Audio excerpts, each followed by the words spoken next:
Paz do Senhor, amados, aqui estamos nós para mais uma lição, em mais um dia que nos deu o Senhor. Foi o Senhor que nos deu esse dia abençoado, foi o Senhor que nos deu vida nesse dia. Então nós nos voltamos para Ele e para a Sua Palavra, para aprendermos com Ele o que Ele quer nos ensinar. E a nossa lição de hoje, a lição de número 7 dessa revista abençoada que nos conta história de personagens bíblicos relevantes, marcantes, virtuosos. Aqui nós temos hoje o nosso queridinho. Imagino que todos nós temos um apreço especial por Davi e ainda nutrimos por ele um sentimento um pouquinho contraditório. Uma hora a gente ama muito ele, outra hora a gente fica muito bravo com ele e não consegue entender certas coisas que ele fez. Mas enfim, o título é Davi, Deus não rejeita um coração quebrantado e ele não rejeita mesmo, e Davi está aí para provar que isso é um princípio bíblico verdadeiro. O texto áureo diz: os sacrifícios para Deus são o espírito quebrantado, a um coração quebrantado e contrito não desprezarás, ó Deus. Isso está em Salmos 51, verso 17. A verdade aplicada diz: confiança, temor e disposição em obedecer ao Senhor em tudo devem caracterizar o viver do discípulo de Cristo. Objetivos da lição: conhecer a origem do rei Davi, ressaltar que Davi se arrependeu dos seus pecados, compreender que Davi foi aceito por Deus pelo arrependimento sincero. O texto de referência encontra-se no Salmo 51, que é um salmo que expõe muito Davi, num momento muito sensível da sua vida. O Salmo 51, a partir do versículo 1 até o 7, diz: tem misericórdia de mim, ó Deus, segundo as tuas misericórdias, apaga as minhas transgressões, segundo a multidão das suas misericórdias. Lava-me completamente da minha iniquidade e purifica-me do meu pecado. Porque eu conheço as minhas transgressões e o meu pecado está sempre diante de mim. Contra ti somente pequei e fiz o que aos teus olhos parece mal, para que sejas justificado quando falares e puro quando julgares. Eis que em iniquidade fui formado, em pecado me concebeu minha mãe.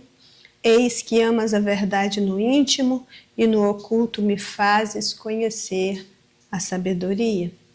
Purifica-me com o hisopo e ficarei puro, lava-me e ficarei mais alvo do que a neve.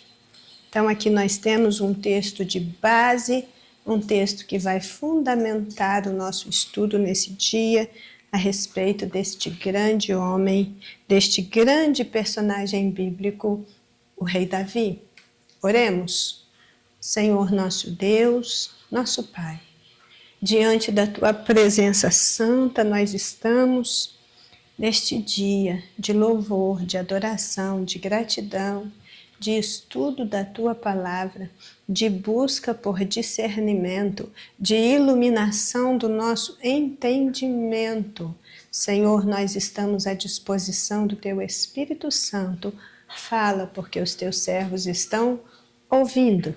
Completa em nós a obra do Teu Espírito Santo e nos faça entender a Tua Palavra para podermos vivê-la em plenitude, e assim oramos em nome de Jesus. Amém. Vejamos aqui o que a introdução da nossa lição está dizendo. Ela diz que o rei Davi é uma das figuras mais emblemáticas da história bíblica e nos dá aqui já de início alguns pontos, né? Ele é conhecido por sua trajetória singular, que o levou de simples pastor de ovelhas à condição de monarca de Israel, pertencia à tribo de Judá, ganhou destaque inicialmente ao derrotar o gigante Golias com uma funda e uma pedra, demonstrando coragem e fé inabaláveis.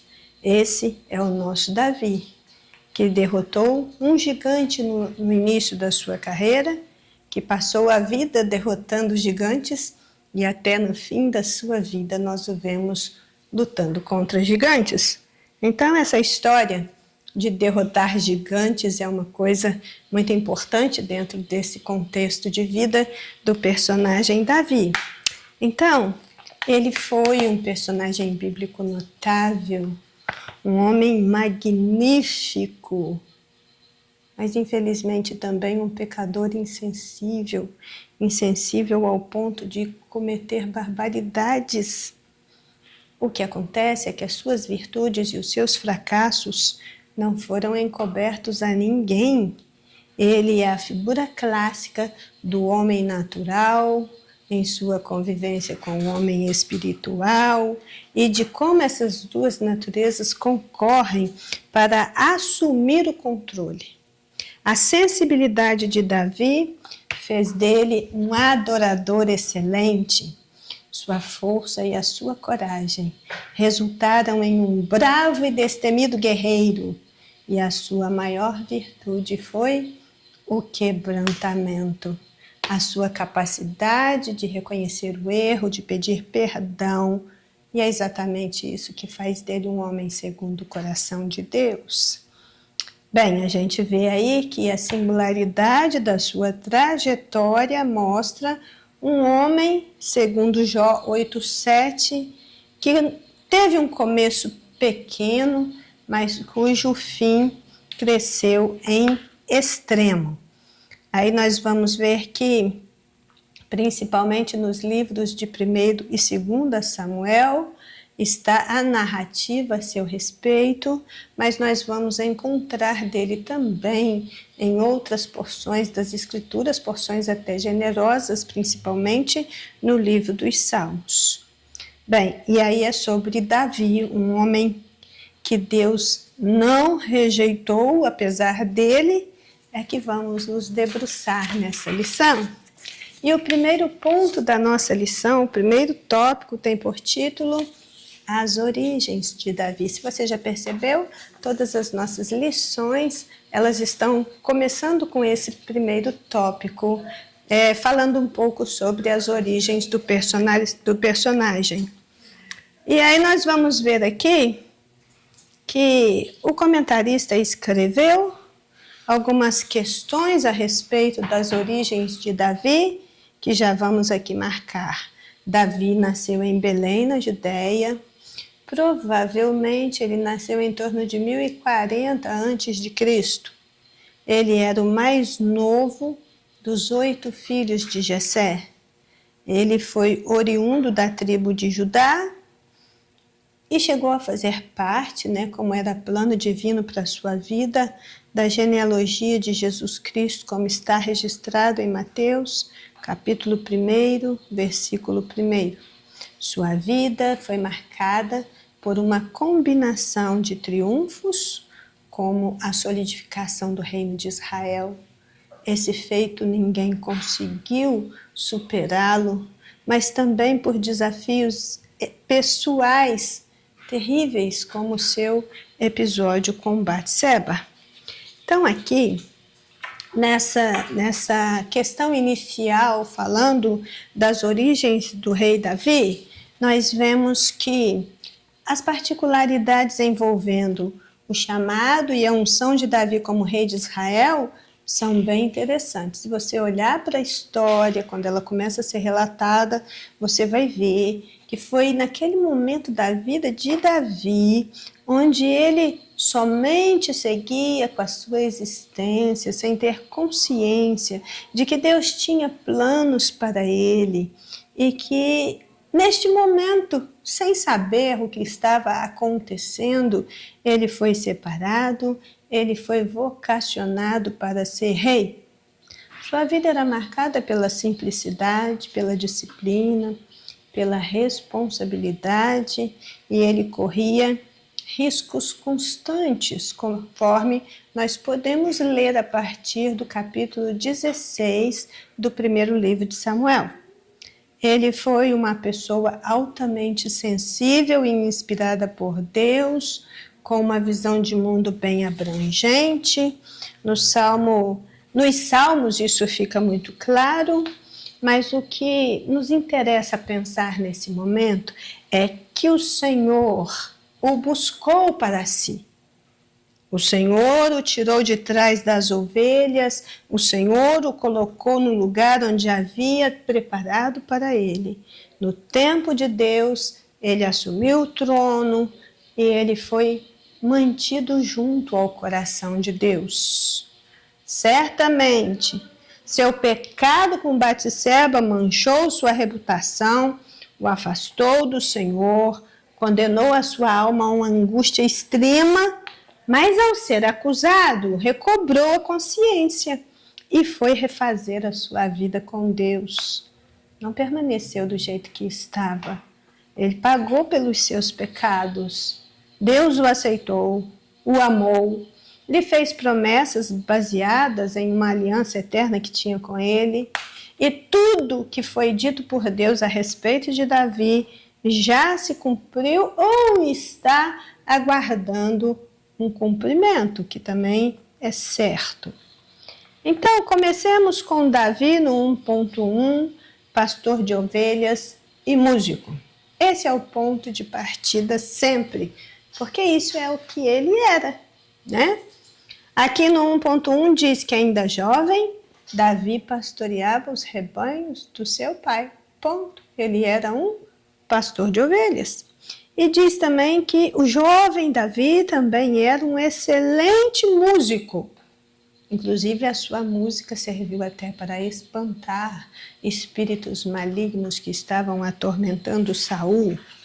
Mas vejamos aqui, essa figura de Davi como pastor de ovelhas é a que mais prevalece na nossa memória.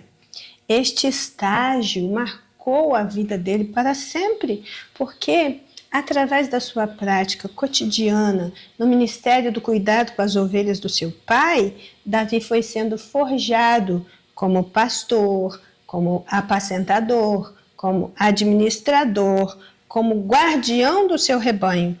E com isso ele também vai nos ensinando como Deus protege, como Deus guarda, como Deus honra, como Deus cuida de cada um de nós. Bem, ler da história de Davi, começando aí por esse iniciozinho singelo, um pastorzinho de ovelhas, um músico no início do desenvolvimento que haveria de se tornar um músico da maior magnitude, nos leva a pensar que pessoas como Davi, que foram pastores literais, mas que também se tornaram pastores espirituais do povo de Deus, eles servem de figura, de símbolo, de tipo, de bens futuros. E eles estão apontando para um relacionamento de cuidado amoroso que se estabelece entre Deus e os seus filhos. Veja que quando nós lemos em 1 Samuel 13:14, já tem buscado o Senhor para si um homem segundo o seu coração. Nós lemos isso e pelo contexto a gente percebe que Saul não sabia que Deus já tinha se apartado dele. E também que já tinha separado para si um músico, cantor, poeta, cuidador e guardador de ovelhas, que amava a Deus com um coração puro, mais do que qualquer outro em toda a terra sagrada de Israel. Esse era Davi, aquele que não era ninguém para esse mundo, mas foi quem Deus escolheu usar para mudar o rumo da história de Israel e prover para si uma linhagem de onde haveria de vir o Salvador. Agora vem a questão de Davi como músico, que é um espetáculo à parte. Ele serviu na corte de Saul como escudeiro e músico. Ele saiu dos campos abertos das pastagens para o palácio. ele adquiriu uma destreza, uma perícia muito grande na música e na composição de letras, e uma destreza dessas que somente Deus sabe a procedência. Houve momentos de lutas em que Saul insurgiu contra ele, tornando-se o seu algoz, e durante a perseguição acirrada de Saul, Davi não estava vendo o agir de Deus, mas Deus estava trabalhando. Davi estava gemendo e chorando, e Deus trabalhando. Ele tinha música na alma, e ele deixou essa música fluir durante toda a sua vida, mesmo em meio às maiores provações. O maior exemplo disso é o livro dos Salmos, que é essa coletânea de 150 cânticos ou poemas espirituais que foram compostos para a adoração por meio da música, principalmente no templo. Eles revelam essa atitude da alma na presença de Deus. O que é o livro dos Salmos? É a alma na presença de Deus, é a atitude da alma diante de Deus quando contempla a história vivida, quando contempla a experiência presente, quando contempla a esperança profética. Cada salmo é uma expressão do autoexame da alma frente ao seu Deus, que é sentido, que é conhecido profundamente. E Davi foi o autor de um número maior de composições publicadas nele. Davi escreveu um total de 73 salmos conhecidos e outros que inferimos ser dele. Então, ele praticamente escreveu a metade do livro dos Salmos. Então, o que nós temos aqui é que o 1.2 agora traz para nós algum ponto em relação à sua unção e ao seu reinado. E aqui na revista nós vamos ler que após rejeitar Saul, Deus mandou Samuel ungir o novo rei dentre os filhos de Jessé. Samuel obedeceu à vontade de Deus, tomou um vaso de azeite e foi até Belém, na casa de Jessé. Então, observemos o seguinte: Deus rejeitou Saul, certo? Isso por si mesmo já é uma desgraça. Essa meteórica ascensão de Saul veio acompanhada de desvios de comportamento aberrantes. Em 1 Samuel 13:3, nós temos um vislumbre disso quando Jonatas, ferindo a guarnição dos filisteus em Gibeá, Saul tomou para si todo o mérito. Começa a evidenciar-se nele um constante e crescente orgulho que o destruiu, que despedaçou a sua família e que ameaçou o bem-estar da nação. E o que nós temos aqui, que levou à unção de Davi, é um episódio em que os filisteus estão atacando de novo, e eles atacariam de novo e de novo. E quando isso aconteceu, os israelitas eles fogem para junto de Saul, que está em Gilgal. Como Saul já tinha tido muito sucesso anterior, isso lhe deu uma sensação de falsa segurança. E aí, movido pelo desejo de atacar os filisteus, Saul tomou uma decisão precipitada, desobedeceu ao Senhor, indo contra as ordenanças contidas na sua palavra. Olha, ele já tinha sido advertido por Samuel.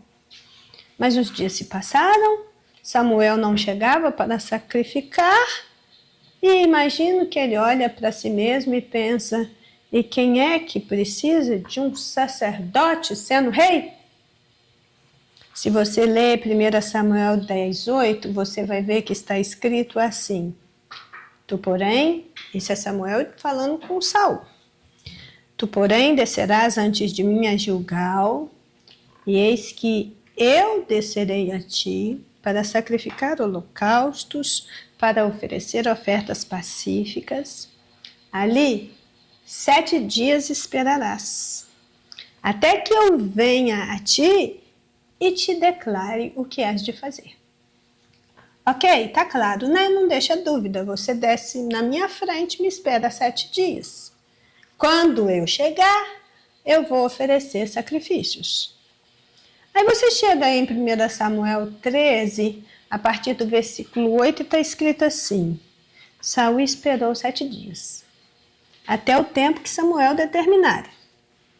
Mas Samuel não chegava. Saul, então, viu que o povo estava se espalhando. O dia está indo, o 7º dia está andando, e o povo se espalhando, e Samuel não chegava. Aí, o Saul disse, pode trazer aqui o holocausto e a oferta pacífica. E ele mesmo, Saul, ofereceu o holocausto. Quando ele acaba de oferecer o holocausto, quem chega? Samuel. Ele disse que chegaria e chegou. E aí, Saul sai ao seu encontro para o saudar e ele diz, o que você fez? Então Saul disse, eu estava vendo que o povo se espalhava de mim e você não chegava nunca. Você disse que vinha no 7º dia, mas não chegava. Os filisteus já tinham se ajuntado em Miquimás.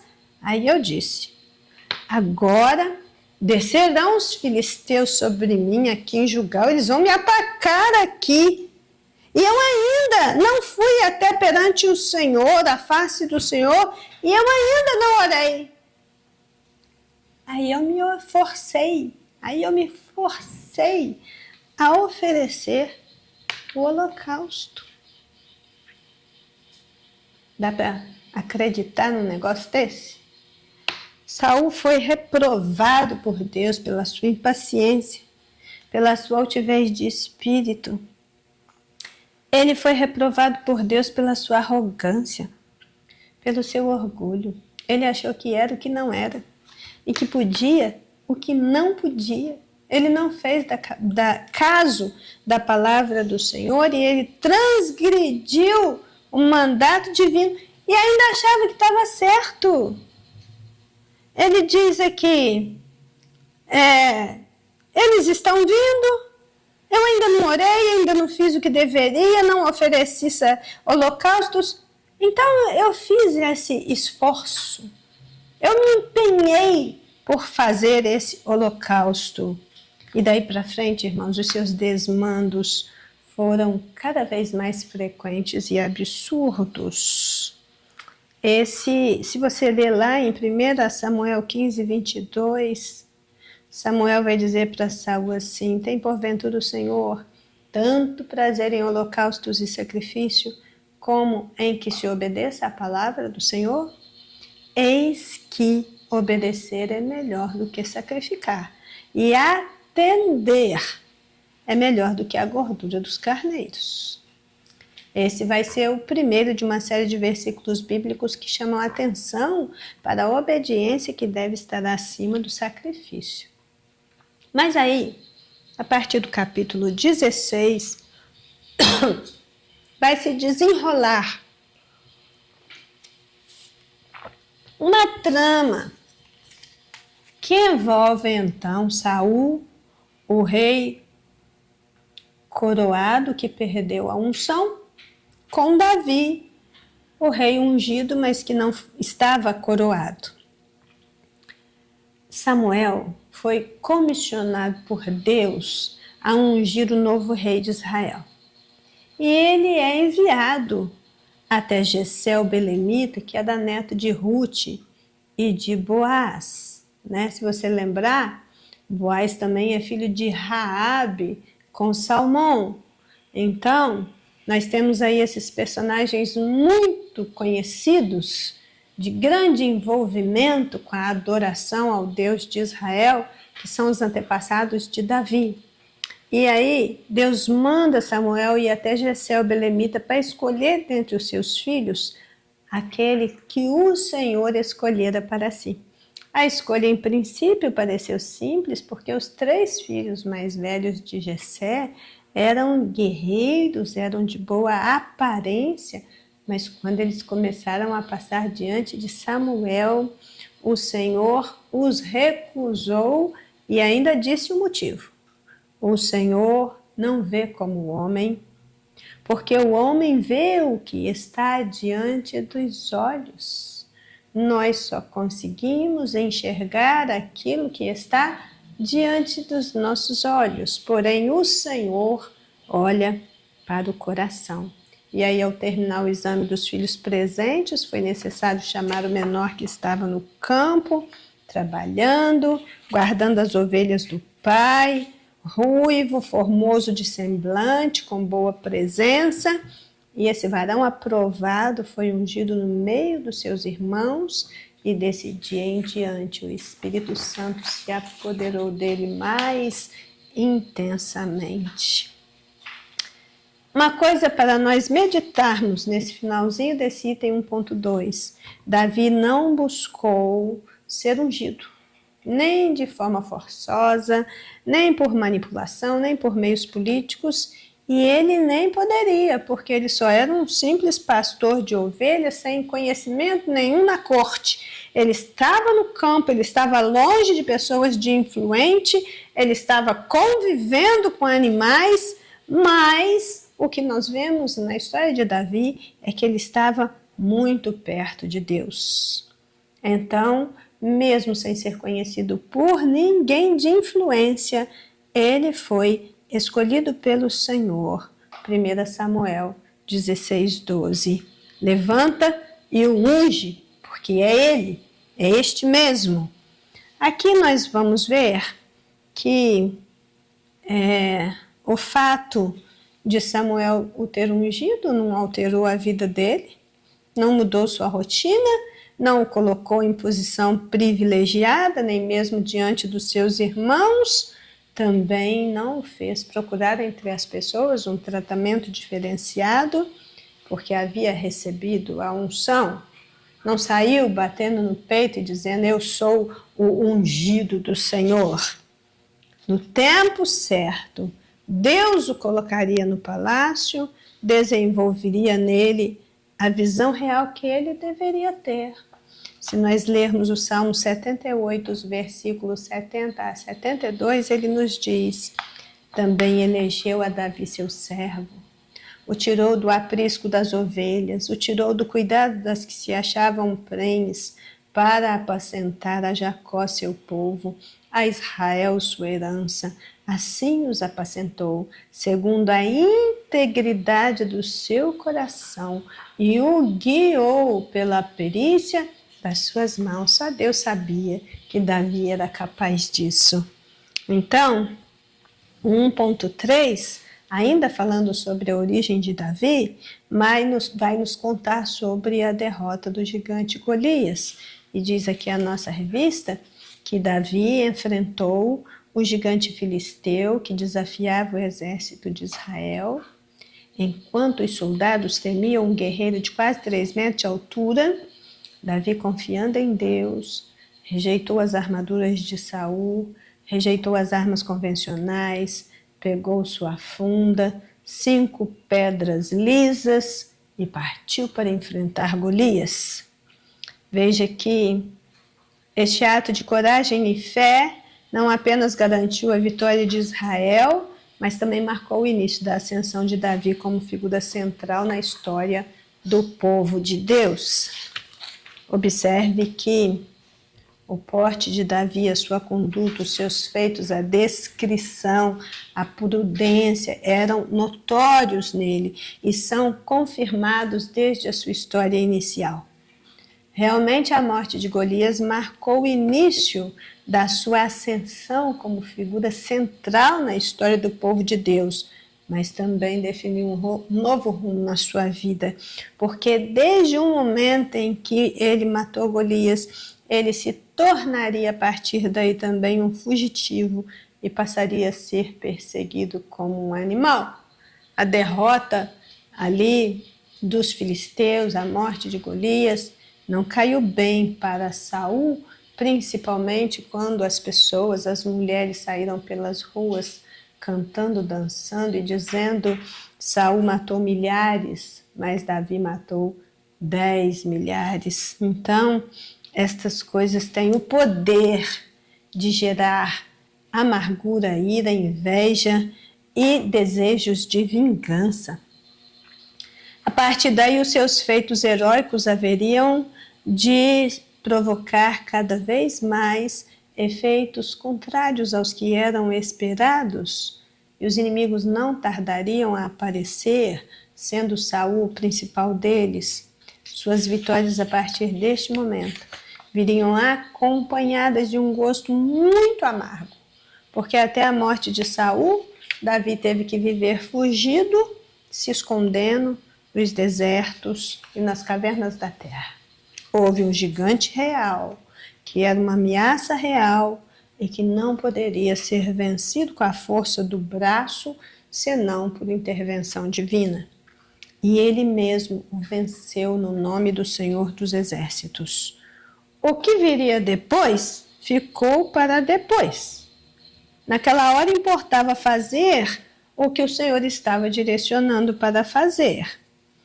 E, com isso, nós vamos entendendo a respeito de algumas lições importantes que precisamos trazer para a vida. Deus continua esperando de nós atitudes movidas pela fé, seja qual for o gigante. Saul era o homem mais alto de Israel, agora é o rei de Israel. Então ele era a pessoa mais indicada para lutar contra Golias. Todavia, aquele homem de 6 côvados e 1 palmo, que dá aí próximo de 3 metros, 2,70 metros, assustava de tal modo que o exército israelita estava acuado, era afrontado diariamente no vale de Elá. E aqui nós temos Davi tomando uma resolução firme de não permitir que o nome do seu Deus fosse afrontado por um incircunciso filisteu. Veja bem que quando os Golias chegam, é preciso nos desafiar. É preciso estar ardendo nos nossos corações e mentes uma inabalável confiança no Deus de Israel. Nós também precisaremos ter cuidado com os nossos pensamentos, porque a nossa vida é dirigida por Deus. Mas os nossos pensamentos, eles têm o poder de influenciar tremendamente nos rumos da nossa história. O Salmo 55, versículo 22 diz: lança o seu cuidado sobre o Senhor, é Ele que te sustentará, e Ele não permitirá que o justo seja abalado.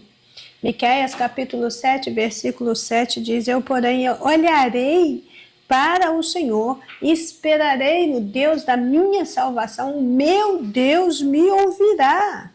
E ainda Filipenses 4:6, que diz: não estejais inquietos por coisa alguma, antes as vossas petições sejam em tudo conhecidas diante de Deus, pela oração, pela súplica, com ações de graças.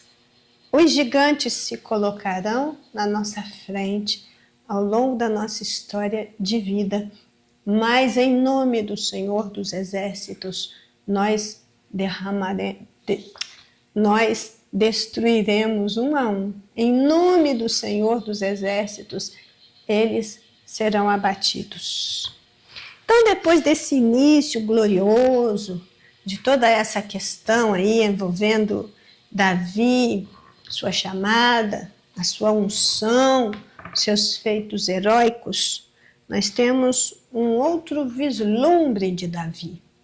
O tópico 2 fala de Davi como um pecador arrependido. São muitos os momentos da história e da trajetória de Davi. O comentarista escolheu alguns para nós nos determos neles, mas certamente tem muito mais do que isso para nos ensinar.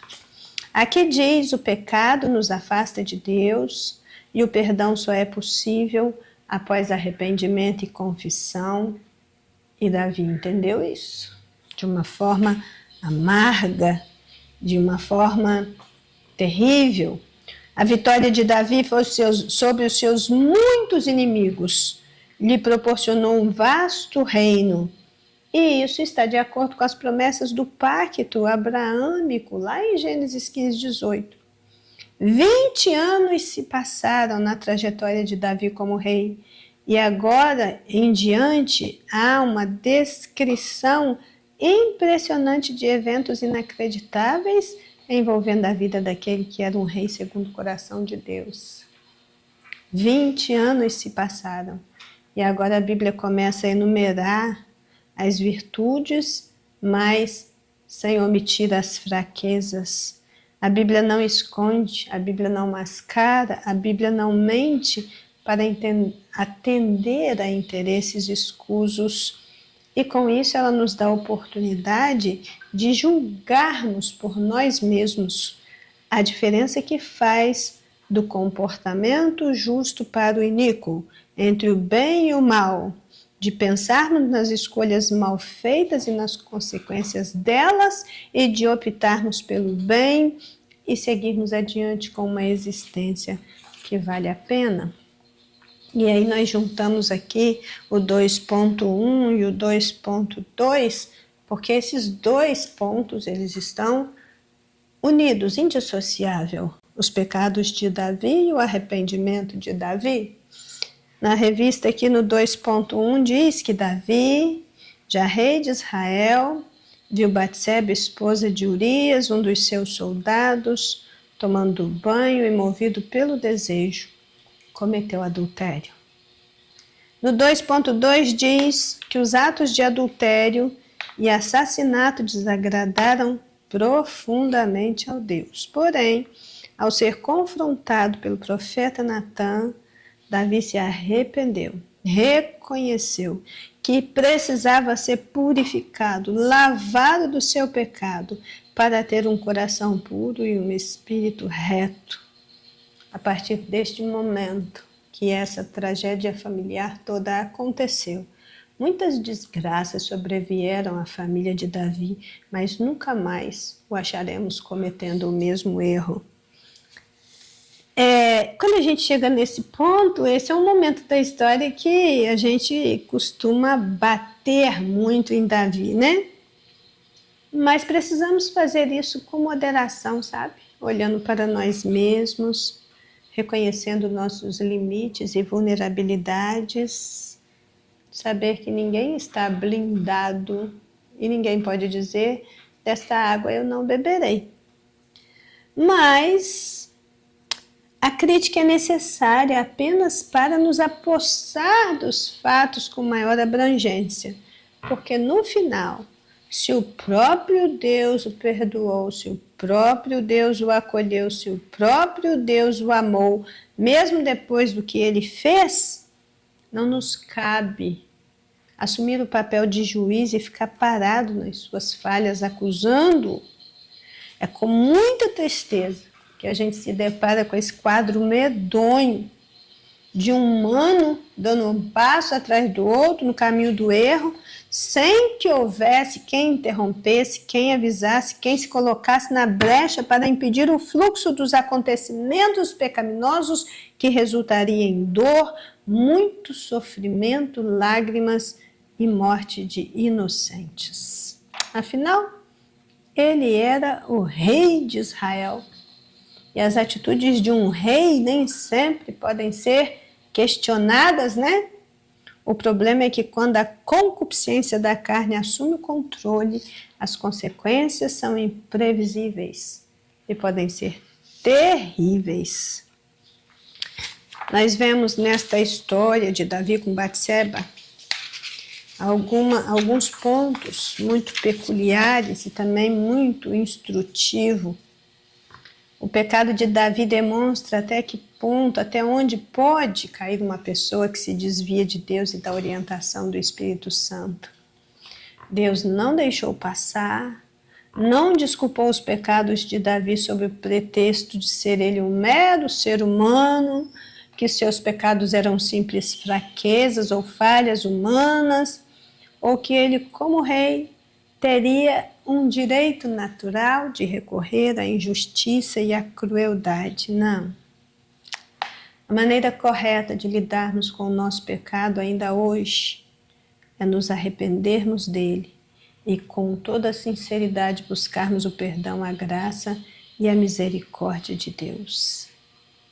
Davi, nessa altura do campeonato, como diz as Escrituras, estava seco por dentro, dormindo o sono da indolência, anestesiado pelo seu pecado e sendo mantido em um estado de torpor espiritual, engolido pela sua iniquidade. Quando Davi matou Golias corajosamente, ele fez isso publicamente, mas agora, quando ele intentou matar Urias, precisava fazer as coisas clandestinamente. Aquele que fora antes vaso de honra, santificado e idôneo para uso do Senhor, agora era um instrumento de desonra, de injustiça, de pecado e de morte. Veja que meu coração dói também ao pensar em Urias, sabe? Se você ler lá em 2 Samuel 23, onde você vai achar Urias? Na lista dos valentes de Davi. Aquele que se uniu a Davi nos seus anos em que Davi era perseguido e que passou a fazer parte do exército de Davi, dos mais próximos de Davi, daqueles guerreiros de Davi que estavam dispostos a dar a sua própria vida pelo rei e pela nação de Israel. Isso torna o assassinato de Urias ainda mais doloroso. Veja que Davi não fugiu da paixão ardente, que o consumiu em um instante. Seus pés seguiram seu coração seguiu seus olhos, como diz Jó 31:7, e Davi se desviou dos caminhos do Senhor. Viu, desejou, tomou para si o que não era seu. E aí, quando nós examinamos o pecado de Davi, nós precisamos considerá-lo na esteira dos pecados cometidos por todo ser humano falível, limitado, vulnerável e que pode em algum momento ser idiotizado pelas circunstâncias, baixar a guarda, ser engodado, seduzido, emaranhado pelas teias do mal e fazer coisas reprováveis.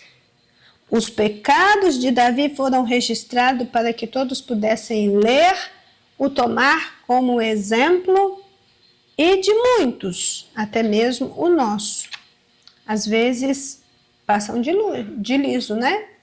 O de Davi ficou lá às claras. Os de muitos passam de liso, sem serem notados, sem serem confrontados. Seu pecado foi reconhecidamente intensificado por ser quem ele era e pelo modo como agiu.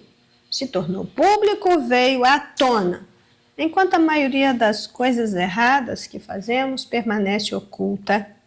Mas estejamos certos de uma coisa: o dia da prestação chega para todo mundo indistintamente.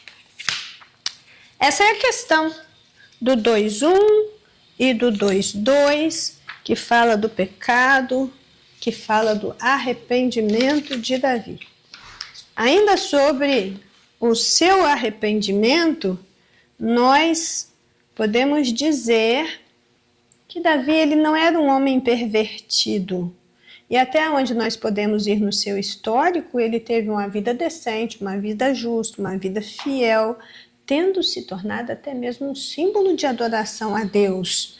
Mas o pecado não respeita idade, posição, nível socioeconômico, relações de parentesco. Ele simplesmente fica à espreita, buscando a quem possa tragar, como diz 1 Pedro 5:8, e se dermos ocasião, ele vai fazer a sua obra e nos derrotar. Que todos pecaram e destituídos estão da glória de Deus, é fato consumado. Todos precisam igualmente de Cristo para livrar-se do pecado. O escritor Mackintosh afirma que os homens podem viver em união a concupiscência, a impostura, a hipocrisia, mas Deus não pode fazê-lo. Então, se quisermos que Deus ande conosco, nós devemos julgar os nossos caminhos, ou então Ele mesmo julgará por nós. O 2.3 nos fala de um Davi sincero e de um Davi grato. Aqui diz que Davi prometeu fazer algo para Deus depois de restaurado, ajudar outras pessoas a encontrarem o perdão, e isso ele fez brilhantemente quando deixou registrado o Salmo 51, que no versículo, a partir do versículo 10 a 13 até o 17, diz: não me lances fora da tua presença, não retires de mim o teu Espírito Santo, torna a dar-me a alegria da tua salvação, me sustente com o espírito voluntário, então ensinarei aos transgressores os teus caminhos e os pecadores a ti se converterão. Muitos pecadores, muitos transgressores encontraram na história de Davi um norte para mudar de vida, para reconhecer o seu pecado, para zerar a conta e começar de novo. E aí esse Salmo 51, ele é exatamente o caminho do arrependimento sendo pavimentado com lágrimas, com choro, com desejo sincero de renovação. Davi tinha essa compreensão de tudo que se passava com ele e estava pensando nisso continuamente, com tristeza e com vergonha.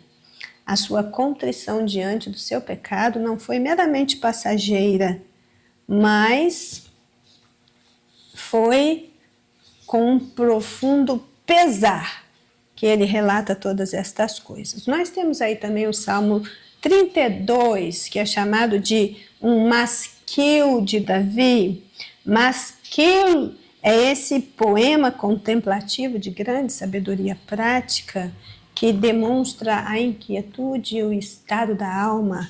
Esse Salmo 32, ele é realmente uma oração de gratidão a Deus por causa do perdão recebido, na qual o converso ou a conversão, ela é apresentada como fonte de alegria para o salmista, e por isso ele diz: feliz é aquele cuja ofensa é perdoada.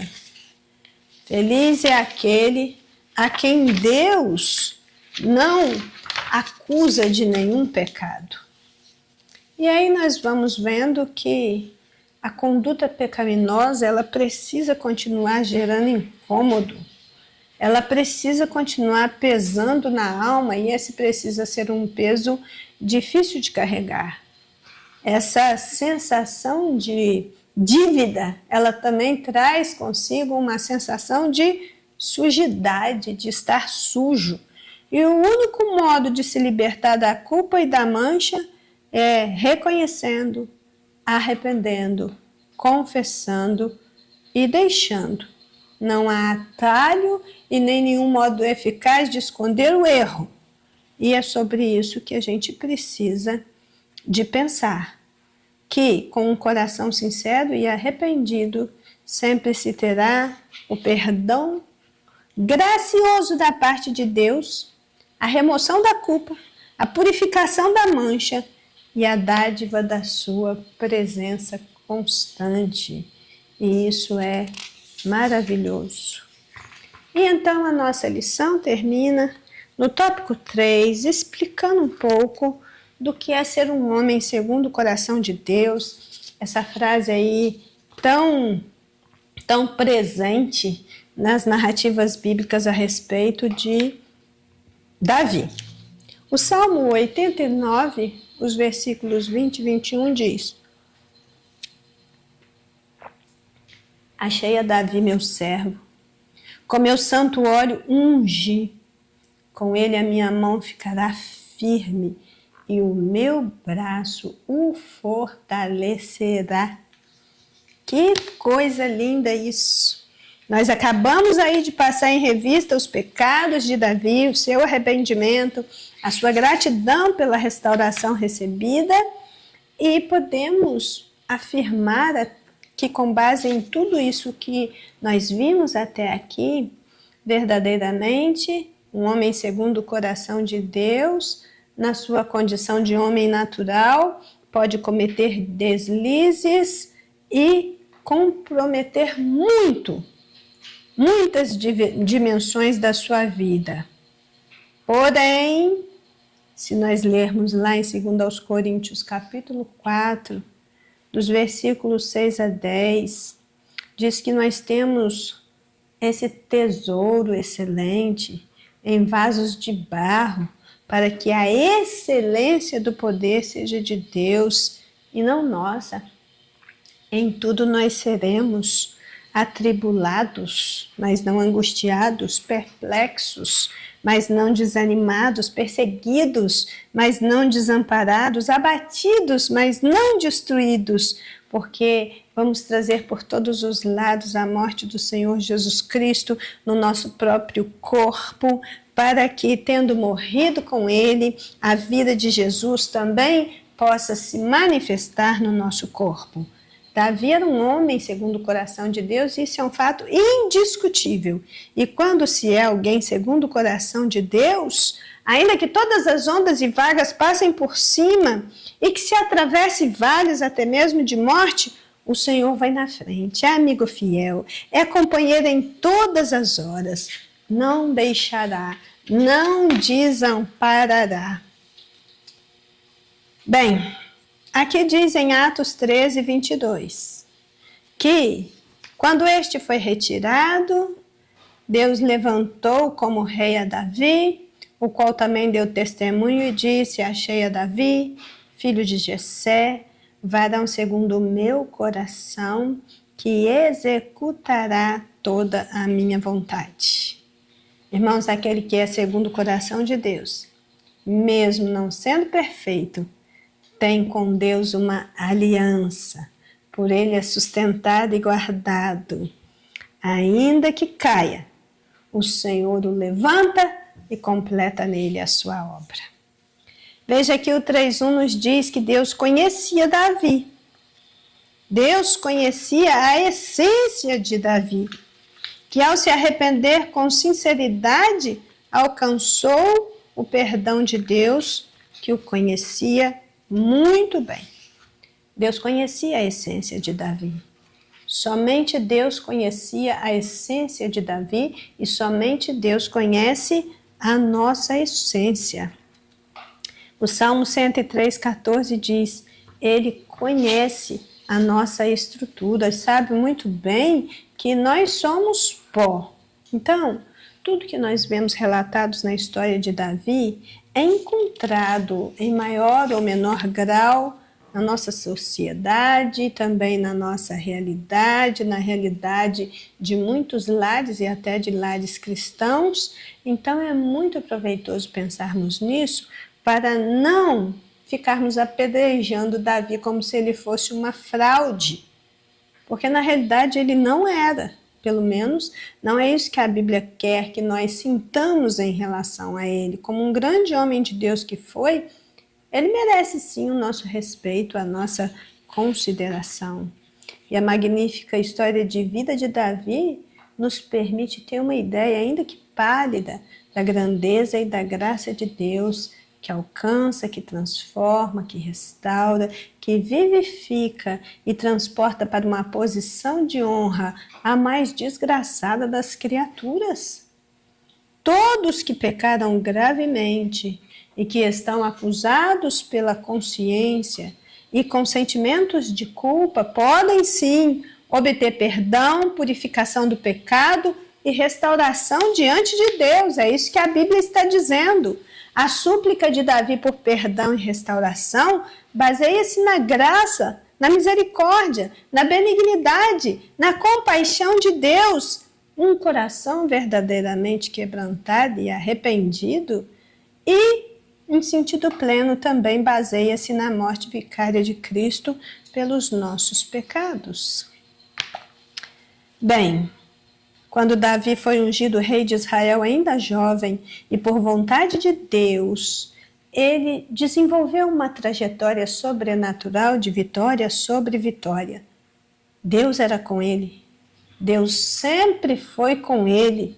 Ele é que deixou de estar com Deus em algum momento e por isso mesmo ele voltou quebrado e pedindo: não retires de mim o teu Espírito Santo, volta a dar-me a alegria da tua salvação.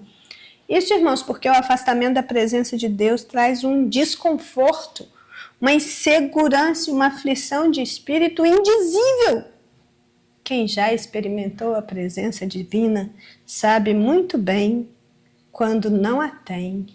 E essa ausência, esse vazio, nunca será preenchido por nada e nem por ninguém. E então 3.2 diz que Davi se submeteu a Deus. E aqui nesse item nós vamos ver que 3.2, Davi recebeu o testemunho de Deus por fazer a sua vontade e guardar os seus mandamentos. E aqui no comentário para o professor diz que, diferente de Saul, Davi sempre buscou a orientação de Deus. Então nós temos algumas atitudes de Davi ao longo de toda a sua história que nos mostra o quanto ele se submeteu a Deus. Lembra daquele episódio? Depois que as coisas estão resolvidas e que está tudo pacificado de novo, Davi está lá na sua casa e fica pensando que ele mora numa casa de cedros, a madeira mais nobre e mais cara em toda a história da humanidade. E a Arca do Senhor? A Arca do Senhor, ela estava andando, né, de casa em casa. E o templo do Senhor? Aí ele faz todo aquele movimento para trazer a arca, cria lá o tabernáculo no alto do Monte Sião e traz a arca. Mas ele quer mais, ele quer construir o templo de Jerusalém. Aí ele expõe os seus projetos para Natã. Natã concorda, porque o plano era maravilhoso, excepcional. E aí, de repente, Natã vai embora e Deus manda voltar e falar com Davi: você não vai construir o meu templo. Nós temos questões aí que precisam ser pensadas nesse momento. Você tem a sua mão muito manchada de sangue e eu não tenho projetos para você na construção do meu templo. O seu filho, ele vai construir o meu templo, você não. E aí, as atitudes de Davi nesse momento mostram então como ele é submisso a Deus. Ele aceitou, ele se sujeitou, ele se desprendeu daquela ideia e foi trabalhar em favor do seu substituto. Já que seu filho construiria, ele comprou o terreno, ele fez o projeto, ele juntou o material, ele deixou tudo pronto e alinhado para que aquela construção acontecesse. E o terceiro e último ponto da nossa lição que nos mostrou, inclusive, que a submissão de Davi a Deus é especial em todos os sentidos, vai nos trazer esse título: Davi não tocava os ungidos do Senhor. E com base aí no primeiro livro das Crônicas, no capítulo 16, que diz, no verso 21 e 22, a ninguém permitiu que os oprimisse, por amor deles repreendeu reis, dizendo: não toqueis nos meus ungidos, aos meus profetas, não farei mal. Bem, o que nós temos em relação a Davi especificamente é que Davi não estendeu a sua mão contra Saul, o ungido do Senhor. Isso está em 1 Samuel 24, 6. E aí, quando nós lemos aqui, certamente os desdobramentos da história de Davi vai nos levar a esse ponto que, por sua índole, por seu temor a Deus, Davi, como servo de Deus, não enfrentaria Saul ao ponto de lhe prejudicar ou tirar a sua vida. Davi era íntegro. Davi tinha postura aprovada. Davi era generoso, Davi era bom, Davi conhecia as leis de Deus e a praticava com um coração inteiro. Não tocar no ungido, nesse contexto, mesmo que o ungido tenha perdido a unção, era algo próprio do caráter ilibado de Davi. A maldade de Saul, a má índole de Saul, o coração perverso de Saul ficou com ele mesmo. Davi não trouxe para si esse legado maldito.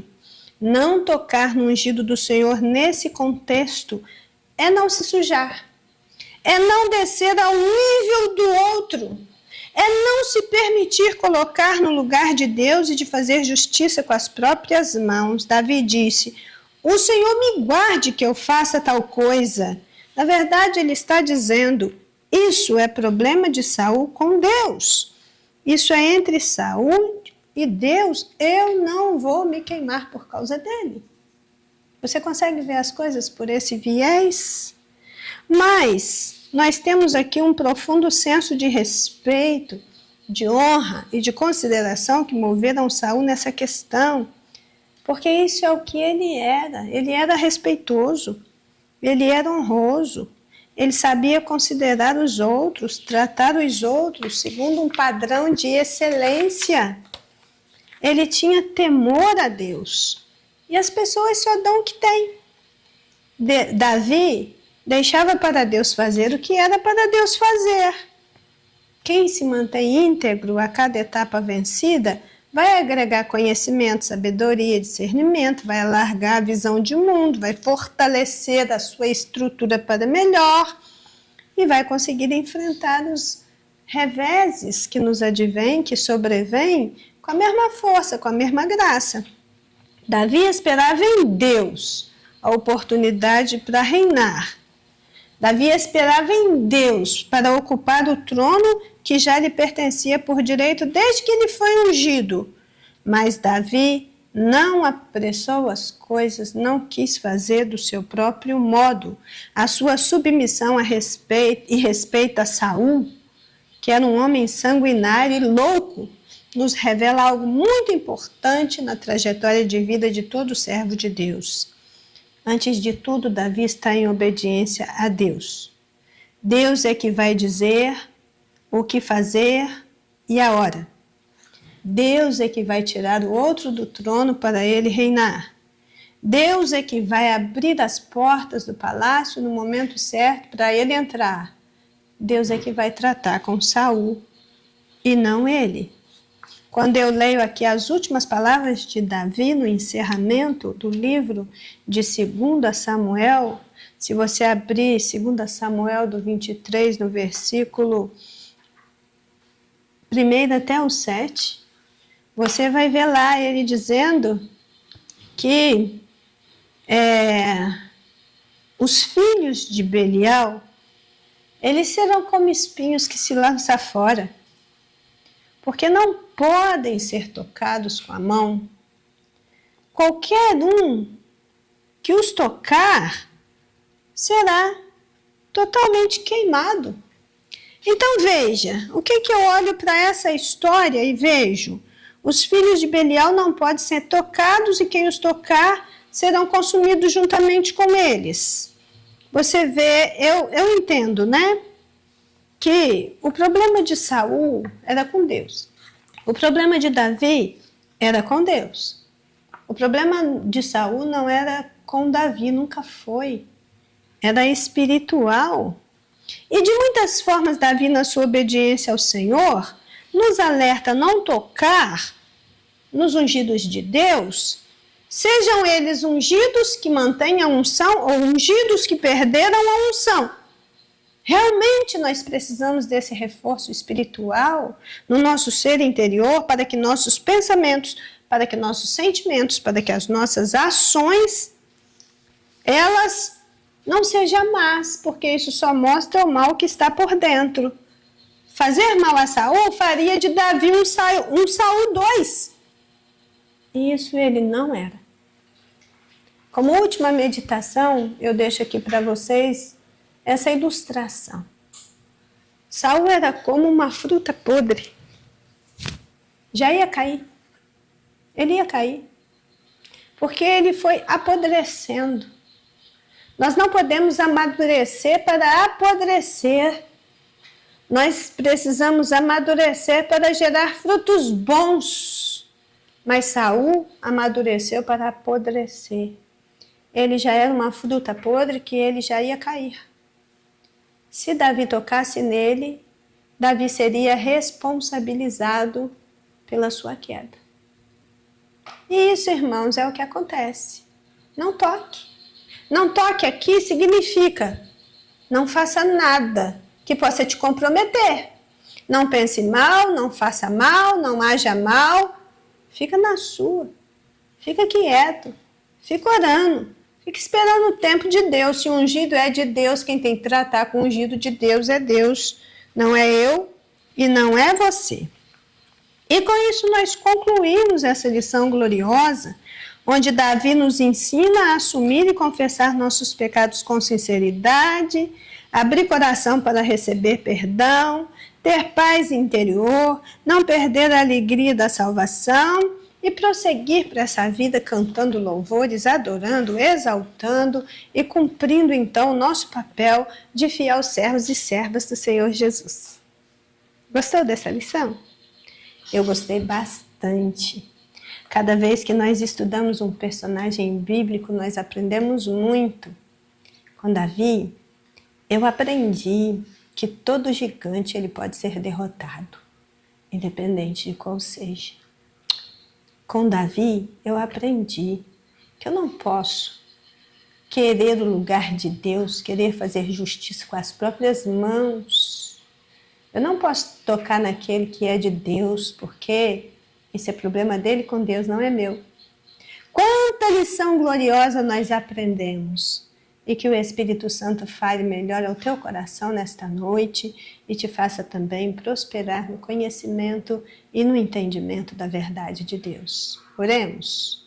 Senhor nosso Deus e Pai, nós nos colocamos diante do Senhor mais uma vez, em contrição, em reverência, em adoração, pedindo em nome de Jesus que abra, Senhor, abra a palavra, abra os nossos ouvidos para ouvir a palavra, abra o nosso entendimento para entender a palavra e fala conosco, Senhor. Continua falando no restante desse dia, que haja então aí esse sentimento de buscar ao Senhor enquanto se pode achar, porque precisamos dessas instruções de vida para prosseguirmos na força do Senhor, mesmo quando gigantes se levantam diante de nós.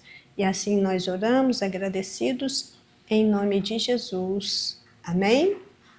Deus abençoe seu dia, Deus abençoe sua casa e que tudo quanto você tem nesta terra esteja debaixo da cobertura do sangue do Cordeiro. Amém?